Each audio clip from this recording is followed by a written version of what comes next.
Welcome back, everyone, to another incredible episode of Chat with Dan. For today, we have the amazing Katie with us. Katie, how are you today?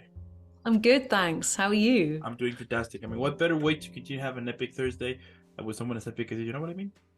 Absolutely. There you go. There you go. Now, for those who don't know who is the amazing Katie, Katie, please tell us who are you basically? Wow. I'm a hypnotherapist with 20 years background in the professional theatre industry, teaching voice, speech and singing, and I've been a singer professionally and a performer myself. I still run a swing band for fun, but my main job now is hypnotherapy, and I'm helping all sorts of people, actors, musicians, creatives, entrepreneurs, coaches, anyone who's got a barrier, a mental block on being seen and being heard. And to be honest, most people I know have worked with some kind of block or barrier around that, something subconsciously. So that's what I help people with now. I love it. That's incredible. And such, and I do think it's something that we all need, that it's needed. And it's especially right now with this whole crazy times around us, it's perfect. So yeah, it's perfect. I don't think I know a single person who wouldn't benefit from hypnotherapy. Maybe not the Buddha. Dalai Lama. That's about it. Yeah, absolutely. But tell me, like, where the journey begins. Like, what triggered it for you to start this journey? Oh, good question. If I go way, way, way, way back, I think I had lots of limitations on my voice, self-criticism and judgment, just because of the people around me that I happened to engage with, and the ways I pushed myself as a performer, as a kid, and as a teenager, and I saw my own blocks, experienced my own blocks then. And then when I went into teaching singing, which I jumped straight into after I did a degree in music, and then went straight into teaching singing.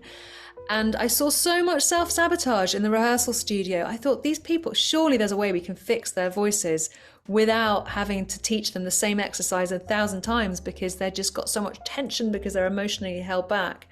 And I thought, we got to fix this on a deeper level. And then before I did that, I did 2 more degrees, one in musical theatre and performing, and then I went into training voice. So I became a spoken voice teacher as well. So I was teaching actors, and I was talking them into all this deep relaxation in the rehearsal room, and we were doing all this opening up the voice, rolling on the floor, opening the voice up as actors do. And one of my students said to me, that relaxation was amazing. You should become a hypnotherapist. And after a few of them said that to me in different classes, I thought, maybe there's something to this. And so I trained as a hypnotherapist for my own personal journey of growth. And then thought, I've seriously got to bring this work into working with the performers, because it works on so many different levels, in muscle release, getting over self-sabotage, getting into deeper creative states. It's just so powerful. So that's where I'm at now. Wow. I mean, that's badass. I love it. Yeah, it's awesome. But tell me, like, what were some of the challenges that you had when you were recently started with this? Well, it started with hypnotherapy or as an artist. Oh gosh. I think as a hypnotherapist, I suppose, actually, interestingly, not that many. I think the biggest challenge was learning how to get over myself and market myself online. I think that was one of the biggest challenges, because the irony doesn't escape me that I help people show up and get visible and get seen and heard. And there I was doing my social media stuff, but not really showing up and being seen and heard myself. And I thought, I gotta sing my own song here. I've got to share my voice with my audience and start to really get out there. So now I'm making Instagram videos and reels, and I'm sharing my voice in that way. But it was interesting that the struggles as a performer really, really went away when I started to become a hypnotherapist. And so I've just been in this momentum of flow. There's nothing really been holding me back in wanting to get this stuff out there. A few mental blocks I had to deal with on the way. Absolutely. I think whenever we show up to do something amazing with our lives, I think there's often a part of our subconscious mind that goes, oh God, that's scary. You shouldn't do that. You should hold yourself back. You should keep yourself small. And so I had to really train my own subconscious mind in getting over the desire to stay small and keep safe. So that was a bit of a mental block, but really I've just not wanted to stop. This momentum has just fueled me forwards, because there's so many people out there who need this work. Yeah, absolutely. Absolutely. Now, before we continue, let me just tell you, I live with 3 dogs, so it tends to get noisy sometimes. All And good. I've discovered that they are that I mean that in most of my episodes you can hear them in the background. I mean, either someone's passing by, a fly, even they will get excited. But anyway, just That's hilarious. Good vocal release. It's oh yeah, healthy. oh yeah. But yeah. Anyway, right. So I find pretty cool and I do believe that that sometimes when we are doing like the right thing in life, it's like everything starts to like match up and everything. So I find that pretty cool. It's like life is telling you that you are actually on the right path. Absolutely, big time. That's amazing because as I said, I mean, I have discovered that once you find it, of course you will have to work on it. I mean, that's for sure. But like my point here is that you start to realize how things start to connect instantly, as if you were doing something that you were not meant to be. It's also life is it's interesting because at the same time life is telling you shouldn't be doing this. What the hell, Yeah, absolutely. And it's really weird because having been a singing teacher for 20 years and a spoken voice teacher and even singing with my band, that I got to the point where I used to be so I was obsessed with teaching voice and the geeking out on the academic stuff and how to inspire singers. And they came to the point where I just thought, no, the hypnotherapy is helping people on this deeper level. I'm never going to stop being a voice teacher 100% because I love it. I love playing the piano for people. I love connecting but making sound. But really, there came a point where everything was directing me. My energy went up at the thought of giving a hypnotherapy session in a totally different way to teaching the voice. And that's when I thought, no, I've got to change this. In the same way that when I was a performer and I was struggling to really show up as an artist in the industry, and every time my agent phoned, I started to ignore the phone calls. I realized that my vocation didn't lie with getting the next a West End or Broadway audition. It lay with helping people in this deeper way. So I realized the work's not about me, it's about the people that I'm helping. I love it. Now let's talk about heal self-sabotage. I mean, tell me about that. Healing self-sabotage. There are a number of ways that people get in their own way, but a lot of people talk about self-sabotage. And so the way I see it is that there's usually a part of you that really wants the gig. It wants the Broadway audition. It wants the contract, the performing, the presenting contract, whatever it is. Yeah. But sometimes there's a part of us that unconsciously doesn't want it for some reason, and it's sabotaging our success, making us procrastinate. Or in some people's cases, their voice gets tight before an audition or before they get on screen to speak or give a public speech, for example. Yeah. And they're not consciously doing it, but it's subconscious. There's something holding them back underneath. And it feels like they're sabotaging themselves, even though they know they don't want to. And they're consciously thinking, what the heck am I doing? This is mad. Why am I getting so nervous before I go up to give a speech or even speak to a colleague sometimes, or whatever it is? But they're subconsciously having these reactions, and they could be their heart rate going or freaking out or getting stuck in a loop, a stuck record of negative self-talk. And so the thing is, all this stuff lives in the subconscious, and people try and consciously control it with willpower, but it doesn't work because willpower lives in the conscious part of the brain. And so you've got to go deep and heal it underneath. So that's what we do with hypnotherapy. We heal these problems at the root so they don't show up anywhere in your life. Okay. Okay. I like it. And what about mental blocks and performance anxiety? Mental blocks and performance anxiety. Well, I think a lot of people have this.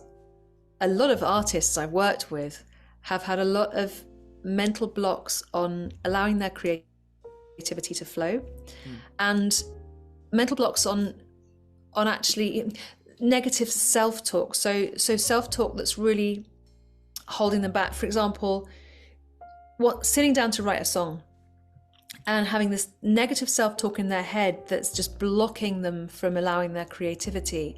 And the thing is, a thought we have is a neural pathway in the brain. So I used to have a belief system. I talk about belief systems as BS because that's what they are. They're not real, they're just beliefs. Okay. And I used to have a belief system, the BS, that I was clumsy. I talk a lot about this to my clients, that I was clumsy, I would fall over things. Yes, I'm ADHD. Yes, I have some real moments of flapping, but most of the time I'm actually more grounded and focused than I ever thought I was. But I used to have this belief system that I was clumsy. It was a mental block on taking myself further in my life in all sorts of ways. And so once I worked with my hypnotherapist on changing that mental block, changing that belief, that story, that neural pathway in my brain at the subconscious level in hypnosis, then I was able to be way more grounded in my life, way more focused. And I still have my moments. Nothing like I used to, because I've changed that belief system. So, and because it was in my unconscious mind, I no longer unconsciously knock drinks off the table. Well, maybe 99%, 9.9% of the time I don't, but occasionally, like all humans do. Yeah. But it all came down to my neural pathways, the thoughts that I had, the records I had stuck in my brain. And so with hypnosis, we change those stuck records into something that actually does back you up and does serve you. So that's what I mean about mental blocks. The other thing that happens is that people particularly artists, get very stuck in their heads, and they get very much in that conscious, I've got to think of a lyric of this line of this song, or I've got to get in the zone, but I don't know how. And hypnotherapy is brilliant because it allows you to relax into deeper states of relaxation, of deeper brain waves. And that's when you're in the zone, that's when you're in flow state. Yeah. So those things, those moments where you're staring out the window and you're just watching, if there's a tree outside, you're watching the tree in the wind, or if you're driving, they call it highway hypnosis. When you're driving, you find yourself sort of being really, really focused, but kind of zoned out at the same time. That's alpha brainwaves, which is slightly more relaxed and deeper than beta, which is conscious awareness, conscious thought. So as you drop into alpha brainwaves, or even theta, which is lower, a deep relaxation, you have way more access to your creativity, because your subconscious, your subconscious mind is where your creativity lives. It's where your memories are, your imagination, your storytelling. Your subconscious mind's language is analogy and metaphor and creativity. So for artists, learning how to get past the mental blocks by dropping into relaxed states is really powerful. And if you can do that before you get on stage, then the performance anxiety, you can train yourself to reduce that anxiety. Going a level deeper than that, when we work one-to-one, then we heal things at the root, which is usually the 5-year-old self or the 6-year-old us who probably had a belief or a wound that came from back then. And that's usually what's influencing the performance anxiety for them as an adult. So what we do is we heal it at the root by working, a lot of it's inner child healing. So we work with the inner child. Wow. I mean, that, yeah. I don't know what to say. I'm speechless. It's a lot. Sure it is. But like, it's interesting because, I mean, as you were like explaining stuff, I was like, okay, I've been in that situation. I've been here. I've been doing that, and it's interesting because, I mean, your mind can be like your worst enemy, and I tend to sometimes do like procrastinate things, be like, I don't know, I have like these things plans, and I will be like, yeah, later. I will do something else and be like, oh, I need to do this. Yeah, later. And once I realized, like, okay, no, I need to seriously be doing this. Yeah. No. And whenever I don't think about it, instantly everything just happens. Like I just like everything just starts to. Like my point here is that when I force things, never happen. But when I just let them go and be like, let's just have fun. Actually, makes more sense. Yeah, so much more sense, because you're not getting in your own way. You're trusting your instincts. That's where flow state is. Yeah. Absolutely. So we use hypnosis to tap into these deeper states where you have way more access to that ability. Wow. Okay. Now, what would you say is one of the reasons why someone would have like mental blocks? So kind of going back to what I explained a little bit earlier, where if we have a belief system that usually most of our belief systems and our habits and our anxieties and worries usually come from early childhood. Even someone who's experienced trauma later on in life, we're learning now that they're more likely to have experienced that if they had something happen in those early childhood years. Gabor Mate talks a lot about trauma, and he talks about this, that studies have shown that if someone had early childhood trauma, then it often people think it's in adult life, but actually it goes way back. So I'll give you an example. I had an actor come to me a few weeks ago, freaking out because he had a massive lead role in a Shakespeare play in the UK, and playing a really, really big part, and was absolutely freaking the hell out, and said, Katie, please, please, please, will you help me? And I said to him, look, I usually work with clients over 6 months or longer. I take them on the long journey, we do the deep dive, but let's see if we can create a sort of SOS package for you. Okay. And so I created him a mini SOS package, and we met pretty much every day for a few days in a row leading up to the show. And we did this gorgeous hypnotherapy work. And one of the sessions, he said to me, I think I'm freaking out when I get to the theatre, because this thing happened 2 or 3 years ago where I went to a theatre, something happened. I won't give you details because it's confidential. Yeah, I do have his permission to talk about it, but I don't want to give too many details. This scary thing happened. I freaked out, and I don't want to freak out again. I'm now really afraid of going into a theatre in case it happens again. And he said, I know consciously it's not going to happen, but there's this underlying fear that just keeps rising up. And so I said to him, okay, let's work with this fear, let's find out. And so I talked him into a relaxed state where his subconscious mind is more open to us working together.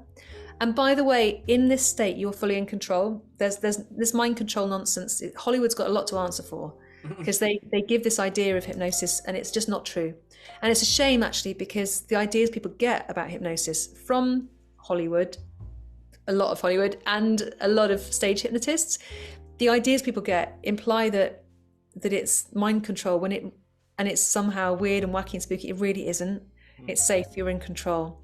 So I just had to say that, because a lot of people would come for healing if they knew that. Yeah. So we worked with his subconscious mind, and it turned out that it wasn't actually that memory at all. We went way, way, way back to when he was 6 years old, and he had a memory of being in this playground, and his mum she'd just gone around the corner, but he couldn't find her. And as a 6-year-old, the thing is, when we're 6 years old, we're so dependent on our parents that if they had disappeared and this fight-flight response kicks in, it's survival keeping us alive on a really primal level. The amygdala in the brain just switches on and we freak out. So what happened to him in that moment is that he freaked. He couldn't find his mum. He couldn't get out of the playground. And that caused a neural pathway to form in his brain. I've heard this story time and time again with so many people I've worked with. So what we did in hypnosis is we reframed and we changed the story. You can't wipe someone's brain of a memory, that's not possible. But what you can do is you can change the context. In there's all different sorts of ways we do this, but basically what we're doing is we're changing the emotional frame through which the client was able to see what happened and understand what happened. So all of that emotion, all of that fear and anxiety was just melted away from that memory. And what you do then, because you heal it at the root, is that every other memory in the rest of their life is usually, it's diffused that fear or anxiety or anger or whatever it is that client is feeling. And so he was able to then do the show and do other stuff afterwards. And he's messaged me a few times and we've been in contact, and he's just like, oh my goodness, I wouldn't have been able to do it without the sessions. I believe he would have done it. It would have been less pleasant for him. Absolutely. So that's a really good example of where something might come from. Wow. I love it. Wow. It's really juicy stuff. This is huge. Yeah, this is like a breakthrough here. It's just, and I get to see this on a daily basis. That's incredible. It's like I'm covered from head to toe in tingles most days, because I get to guide people through this. And I'm not it's not that I'm special. It's just I am very intuitive, but I think that's something that can be trained for any. I think anyone can learn that.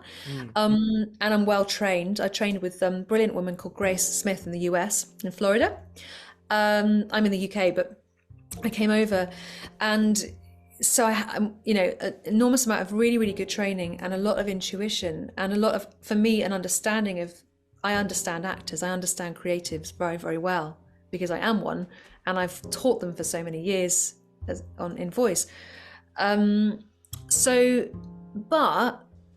I'm not, anyone can learn to do this because if their intention is to help someone heal. And the reason I'm sharing that is because it's not me, the work comes through me, is what I'm saying.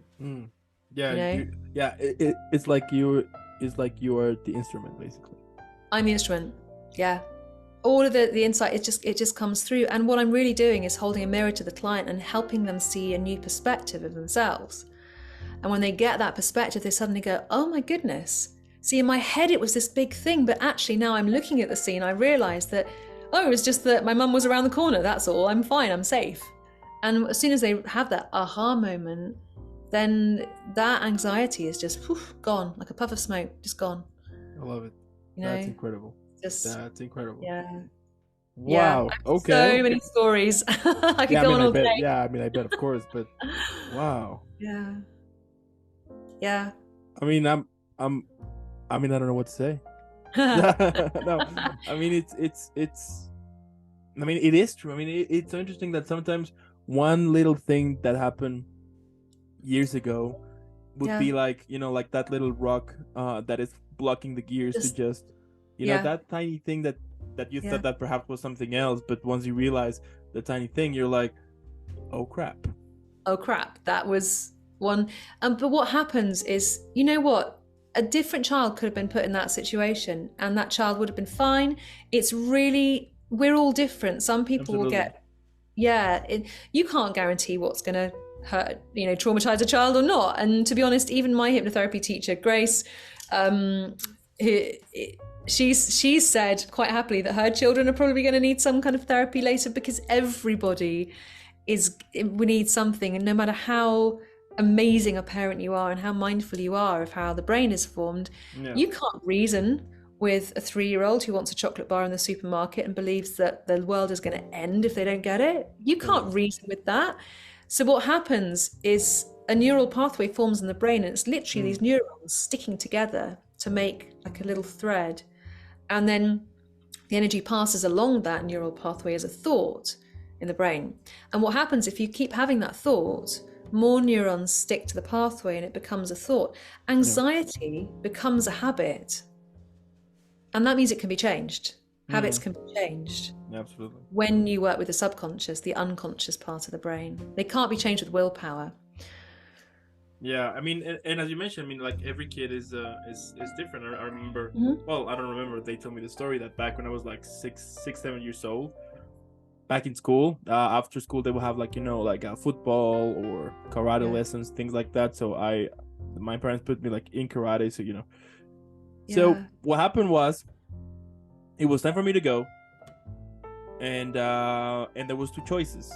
So the karate teacher was like, if your parents are not, I mean, they don't come for you, you're gonna stick here and do some push-ups, because I was a little bit lazy. I was like, I'm not gonna do push-ups. So what happened was that, I mean, and this is what like everyone told me because I don't remember anything. I mean, that was like a long time ago. But what ended up telling me is that what I did was that there were some old lady with 2 kids passing by, and then I told the teacher like, oh, that's my mom. So he was like, okay, fine.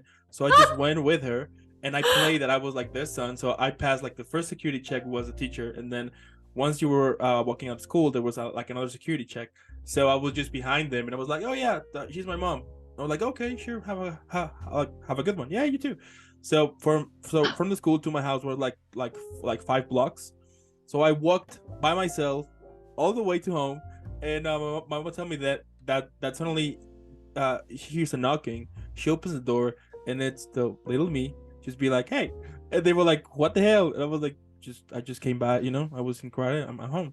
But like, why would you do that? Like, how did you do it? And I was like, well, nothing happened. So, you know, and Yeah. like, of course, my mom was so furious at the school because how did you, I mean, how you, like, how did it happen? You know, like he's a little kid and you actually make, I mean, why didn't, you know, she was hysterical. After that, after that, I needed to, I mean, the school was like putting an eye on me because, I caused like a problem. But at that moment, my mom was like, I mean, you don't realize, like, you don't realize what, I mean, what could have done to you. I mean, you know, because you were like walking, you know, a 7-year-old kid walking alone. And Absolutely. They don't have an awareness. They don't have the same conscious awareness. absolutely. But my mom was laughing because when she told me that, my answer was like, well, I don't think no one would mess with me because I was with my karate, you know. You're in it. So you had this confidence because you've been doing the karate. So fun enough, I'm the type. So fun enough, I mean, whenever also like 10 years ago, I was in Germany for a while, and I was comfortable of being kind of on my own. As for a friend of mine, he was hysterical when he was alone, and I was like, what is wrong with you? He was like, I don't like it, and I was like, but it's not that bad. But then later on, he told me a story, and I was like, oh, okay, right, kind of makes sense. So it's so interesting. So when you were like explaining that, all of that, I was like, it does make sense why, like, everybody's different. And since little, you can tell like what kind of personality that he or she might be, you know. But you know what makes me sad is that I'll often get clients say to me, oh, I've always been the shy child, I've always been quiet. And it turns out that as a very young child, they may have been a little bit quiet, but then the adults say to them, oh, she's the shy sister, he's the shy child, or this child is this. And parents do this. I hear them doing it all the time. Oh, my George, he's naturally robust, but little Millie here, or little Daisy here is very delicate. And so this child grows up with this belief, oh, I'm delicate, I should be. And then later on, they're holding themselves back in a job interview because they've been told since they were 6 or 2 years old that they're delicate and should play it safe. And then they're sabotaging their job interview because they don't believe that they're strong enough, that they're good enough, they're a potential leader. You know, went off on a little rant there, but that's an example of something I hear. Yeah, absolutely. That's incredible. I love it. And think about what we tell. I mean, that sort of came up as a gender story, but think about what we tell little boys compared to what we tell little girls. And some of it's really positive for boys. For example, come on, you're a hero, you can do it. Whereas girls I was often told, oh, don't be a tomboy, don't climb trees, don't get your dress dirty, be a nice young lady, etc. But at the same time, boys are often told, don't cry, suppress your emotions, don't show that. You want to be a man, you shouldn't show that. So there's so much, so many seeds that are sown in children's brains around and that becomes their belief systems as adults. And of course it can all be unpicked and healed and changed, and that's what I do. That's what hypnotherapists do. Anyway, that was a good tangent. No, it's amazing. I love it because I mean, it is true. I mean, I grew up with that base that you know, being a man, you can't cry. You know, you can't show your emotions. You know, you were like, you know, I mean, they raise you with this idea that, you know, you can't cry, and whenever you start to cry, because this immediately you feel weird. You know, you feel strange because you're like, what the hell? You know, I'm not supposed like to do this. And it breaks you because you're like in this moment in your life in which you're like questioning yourself, like, am I actually like you know, I'm a man, or like what is wrong here? You know, like, how could a man possibly cry? Like that's crazy. And like this crazy idea, and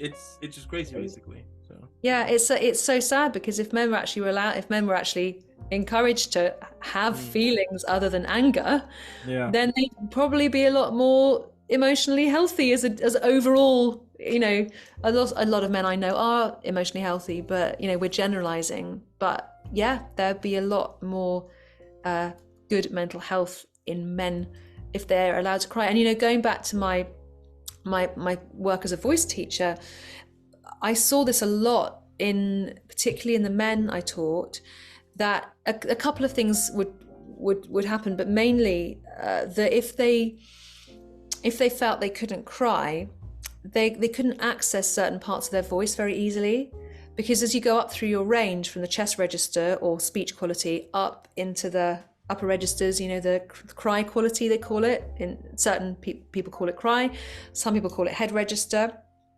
When you go into that part of the voice, the larynx, the voice box, has to move into a cry position in order for the vocal folds to stretch to make the higher notes. And so when I was teaching singing or spoken voice, we'd want to go into that part of the voice to get upper registers, to get more head resonance in the voice.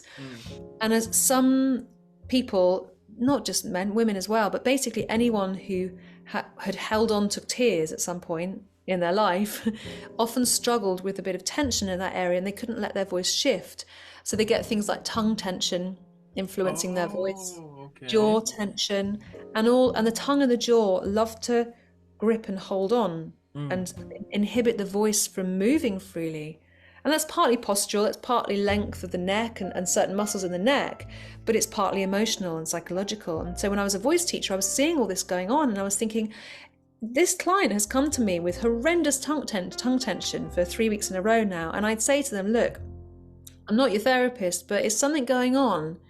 Because we can't, you know, we're loosening your tongue and then it's tightening up again. And usually the student would burst into tears and say, oh, I'm splitting up with my partner, or my grandma just died, or my cat just died. Or in one case, a student said to me, Katie, I can't find my upper registers. And then at the end of the lesson, she went, oh, it's because I watched a really emotional episode of Game of Thrones last night and I didn't want to cry in front of my housemates.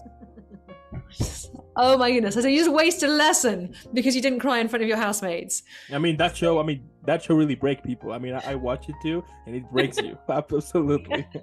Absolutely. Yeah. Wow. And you know that pain you feel under here?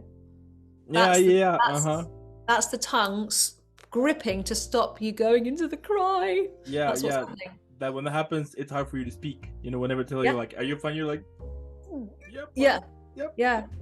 And if you think about that tension, then going into a voice lesson the next day and wondering why your voice won't work properly, it's a no-brainer, of course. So that's another reason I got into the hypnotherapy. There are so many countless different reasons why I came into hypnotherapy. It's like my soul knew I was supposed to be doing this work with people, you know? I love it. I mean, this is pretty amazing. This is, as I've been saying, this is basically like a breakthrough here. I love it. Yeah, it's, you know what I think is most powerful about it is that it gives people hope. Yeah, absolutely. You know, a lot of people, oh my gosh, so many people come to me saying, oh, I've worked on this, I've talked through it with my therapist. And I'll say, yeah, but you've talked about it on the conscious level. You understand it consciously. You may consciously know that the reason you can't show up at your audition without freaking out is because at the Christmas nativity when you were 5 years old, the audience laughed when you sang the wrong note. You consciously know that, but until we change it at the subconscious level, it's not going to be easy to get through that. And you can use willpower, and you can use things like CBT, which train you in great habits. But in my experience, you've got to go deeper and work with the subconscious. That's what I found. Yeah, I mean, and also, I think like one of the first things before start going,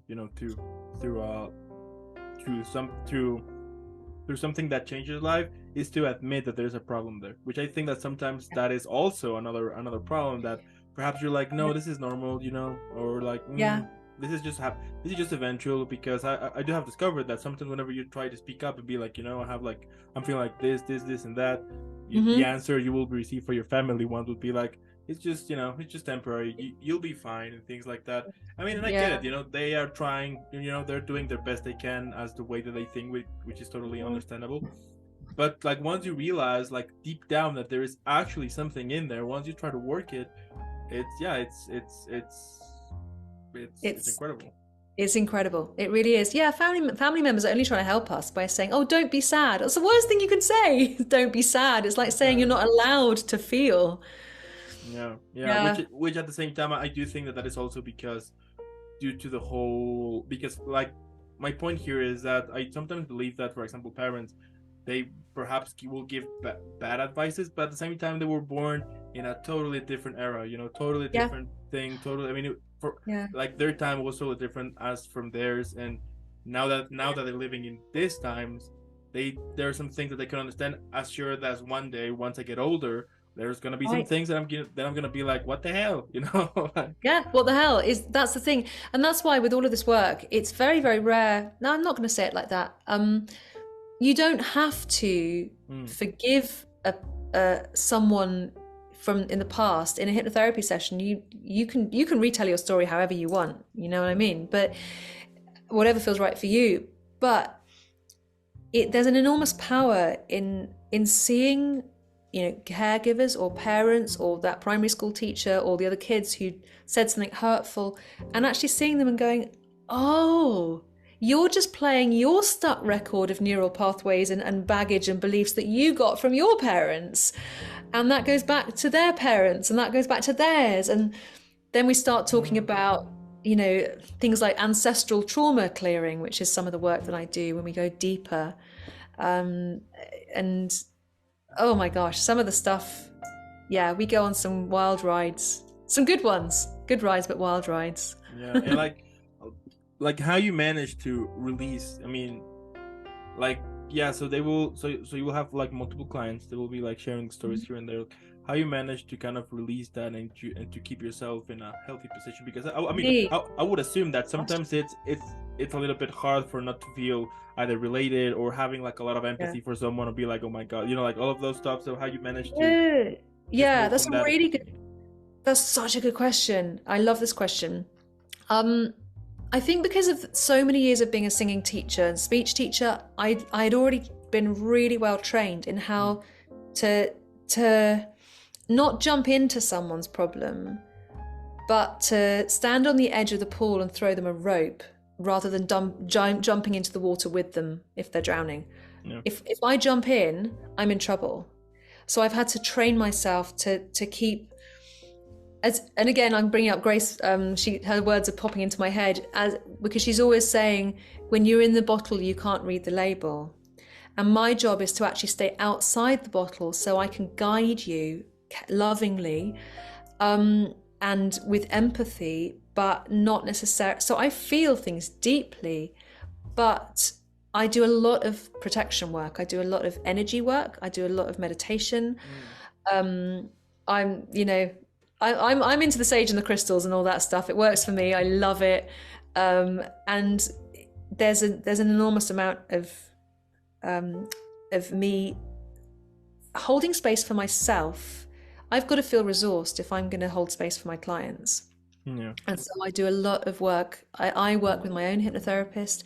And so because I've worked so much on my own, I'm not going to call it baggage because I don't feel like it's mine anymore. But, I grew up with some stuff in my childhood.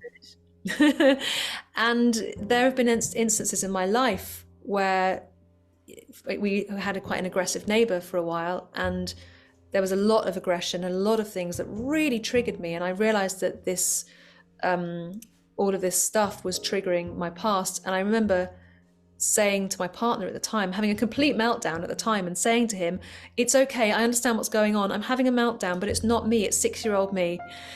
So just give me a hug and let me get through this, and then I'll work with it on my hypnotherapist. I actually said that while I was in the middle of a complete meltdown. Wow. Because I understood that it was, what was triggering me wasn't about this person, it wasn't about the now, it was old neural pathways in my brain from way back when. So I was actually grateful for those triggers, because they waved their big red flag at me, telling me what I needed to heal next. And so every hypnotherapy session I have, we're clearing away another layer of conditioning to reveal the me underneath that was born with all the curiosity and the playfulness, and but with life experience. So what we're doing with hypnotherapy is we're clearing away all these layers of programming that are not who you really are. Yeah. And because I do so much work with my hypnotherapist on clearing my stuff, I'm able to then be in a hypnotherapy session with a client and not get triggered, because when they something comes up that's particularly deep. And the thing is, we don't always go back to traumatic events. That's only now and then that we do that. Most of the time I don't do that regression. I do a lot of sort of present time hypnotherapy. But occasionally it comes up and someone says to me, oh, the emotional part of me is showing me a scene. And so I'll say, great, let's work with that. Let's heal it. And bring it to the surface and heal it and reframe it so it can be cleared. So yeah, my journey is I would do a lot of protection work for myself, a lot of meditation, and I do self-hypnosis. I work with a hypnotherapist, and I spend a lot of time working on me so that I can look after my clients. Wow. I love it. It's amazing. I mean, I do believe that if you want to, what's I'm rambling. Okay, I got it. What I'm trying to say here is that I do believe that if you want to, kind of help others, or being at the service of, trying to actually share a hand to it, that you really need to make sure that you are yourself in a position that you can, because sometimes you want to, I mean, and that's totally understandable. Yeah. But sometimes there's stuff in your side in which can't let you do it, or you feel strange, or you feel, or like blocks you, or there's something about it that you need to work first in order to make that happen, So I think it's interesting. I found myself getting tired after a lot of sessions, but that's more about, I think, just that there's so much intense focus and I'm being so present with them. It's more that than anything else. Occasionally I'll have to just shake off a bit of, whew, okay, we've let that stuff go.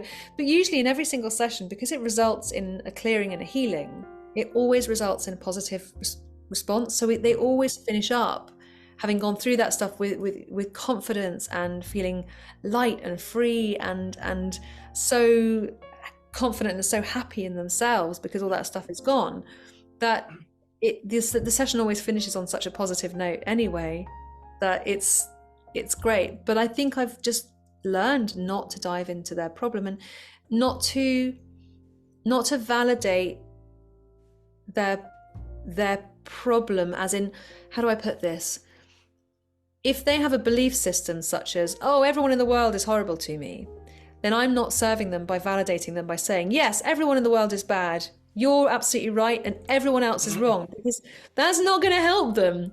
So what I'll do is encourage them by saying, oh, good, that's interesting. All right, so let's dive into hypnosis and find out what the subconscious mind needs to feel so we can shift and change this. And usually then when they go into hypnosis, it turns out that they have this belief system because of something that we have to work with. So yeah, I just went on a little rambling pathway, but please go on. I mean, the stage is yours basically. But I mean, like, how long usually the whole process goes? Let's say that I need your services. How long usually it takes for me to like to start to see improvement, or to start to discover all of the things that I might have, or things like that? Oh, good question. So it really is, that answer is how long is a piece of string. I mean, everyone is different. And the way I work with clients, I work with them for a long period of time because I want to do the marathon, not the sprint. I mean, I did that SOS package for the actor, and I do have little things, but generally I want to do the full thing, because for me, and actually one of my clients said to me on a session just before we met, oh gosh, I need to share this on social media because she worded it so beautifully. She said to me, I came to you to work on my creativity as a screenplay writer, and to really get in the zone. She said, but what I've found is that you've guided me into finding my own authentic voice as a person in my life. I'm showing up differently. I'm not having drama in my relationships because I'm speaking truthfully to people without drama. She said, so this has given me my whole authentic voice, not just my voice as a screenplay writer, but my voice as a person. And that, I said to her, that's why we do the marathon. That's why we're doing the proper deep dive, because I want to take you through the whole thing. Healing the inner child, negotiating with your inner critic so it backs you up, fading the replay on any past wounds and reframing them so you have good emotions around them, reducing anxiety, upping your creativity, activating your future self. So personally, I love to work with clients over a long period of time. So I'm guiding them. It's more of a mentorship than just hypnotherapy that I do. Standard hypnotherapy sessions, they'll often hypnotherapists, it depends on who you work with. Some people say you just need one session. I personally think you want to make sure you go to the root and you really heal things at the root, so that they don't for example, if someone comes to stop smoking and you do hypnosis to stop them smoking, but you don't heal the root of the problem, like the anxiety that's causing the need for it, they're just going to start getting an addiction to shopping or gambling or something else. So I want to go deep to the root, as most hypnotherapists do. To be honest, I think all hypnotherapists do, really, deep down. That was a very long-winded answer, but basically, I've had clients who've had a breakthrough in session 1, and I've had other clients who've had a breakthrough in session 12, but I've usually seen the breakthrough, that kind of aha moment where all the lights switch on, usually around session 10. But then I had one woman who came to me, she was training at drama school and had a block on her voice. She had this belief about her voice being small, and it wasn't, but there was this subconscious thing holding her back. And session 4, we absolutely smashed it.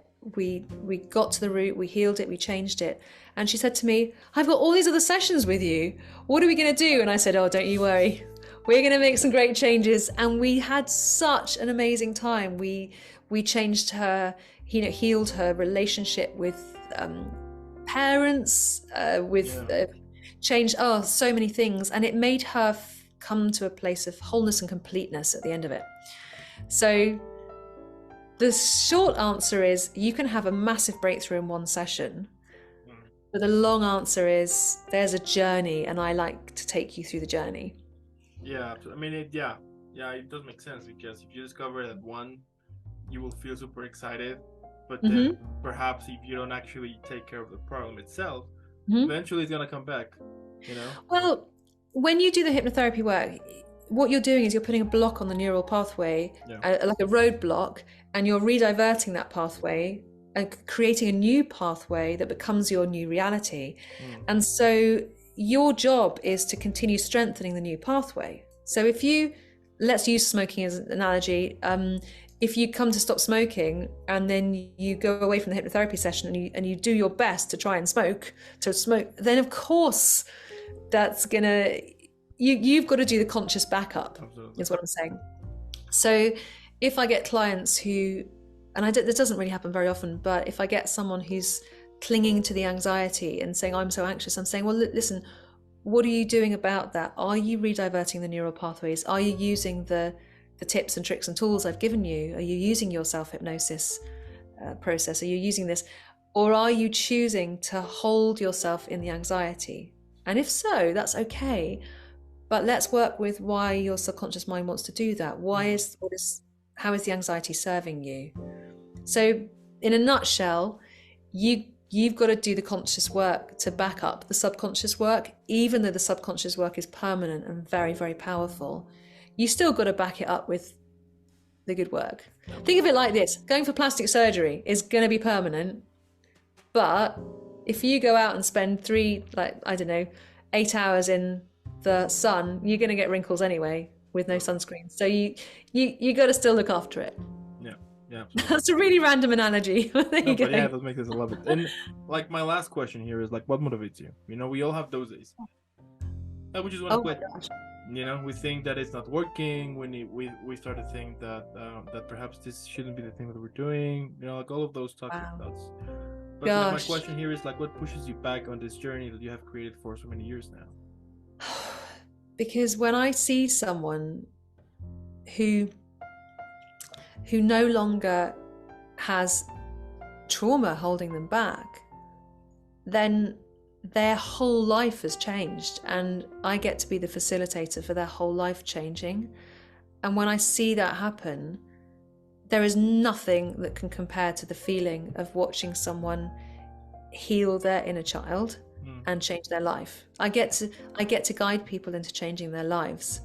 And for me personally, that's my soul, that's my purpose, that's my vocation, is I'm supposed to be doing this work. And so if I ever get a moment of, oh gosh, this is hard, or oh, I need to up my game, or I need to learn some more, or I need to improve this inner voice just says, listen, you have everything you need inside you, you know what you're doing, just be present and hold space for your clients, because you are meant to be doing this work. And it's so loud and clear that I don't really get any moments of doubt creeping in. really. I just know. So it's only come, I'm only realizing that now as you ask me this question. I'm realizing just how how firmly I realize that I'm supposed to be doing this work. There you go. I love it. Oh, that was And deep. yeah. But like, where can I sign up? Let's say that I want to, like right now. Where do I sign? Hit me up. Oh my gosh. Well, I've got a little 12 days of transformation going on Instagram at the moment, which is going to lead to a workshop on the 7th of January, which is called Activate Your Inner Power. So I haven't marketed it yet, the workshop, but I'm going to start doing it in the next couple of weeks. So follow my Instagram, which is Hypno Voice Coach, or my website, which is going to be changed soon, but that's katiecrooks.com. So that's super easy. And if you want to know more about working with me one-to-one, then if you look at the site Work With Me, you can drop down. There's a couple of options. Look at Fearlessly Visible. That's the hypnotherapy program. There you go. I'm also going to make sure that I put the links in the description below so they can just... Oh, amazing. Yeah. I got you. I mean... Yeah, I want to share this stuff with people. It's big. Absolutely. I mean, and what can I say, Kate? I mean, I love it. I love what you do. It's incredible. It's amazing. And the fact that you're actually working on a problem that all of us have, you know. It's incredible. It's awesome. And like all the passion you put to it, I mean, it's more than obvious that it's amazing. And also it shows me that if I go through your services, it's gonna be 100% super, like everything's gonna be all right, because as I said, the fact that you put like a lot of passion to it, a lot of learning, a lot of that, I mean, it's epic, it's amazing. I mean, I just can't wait for more and more people to see what you do, but at the same time require what you do, because it's badass, basically. Oh, thank you. There's one thing I'll add to that, which is you've got to want the results. You have to want the change. If you do, then that's it. Yeah. Sorted. Yeah, and there you have it. What can I say? I mean, as I said, keep doing what you do. I mean, I'm super sure there's hundreds of people out there who sees you as someone who actually changed their life, and that's heavy and that's awesome. Keep doing what you do. It's super inspiring. I also want to thank those who watch this video. Thank you so much. If you're listening on Spotify or Apple Podcasts, make sure to go follow Katie like right now. Also, on the description is going to be her link to Instagram, so you can follow her. Let's make her viral. # Team Katie, because she's amazing. Also, for those watching or hearing, if it is your birthday, happy birthday. If you are on a day, night, whatever you are, have an incredible rest of the day, evening. And Katie, again, thank you so much for making this happen. Keep changing lives, because you're definitely doing it, and I'll see you in the next one. Amazing. You're an inspiration. Thank you. Absolutely.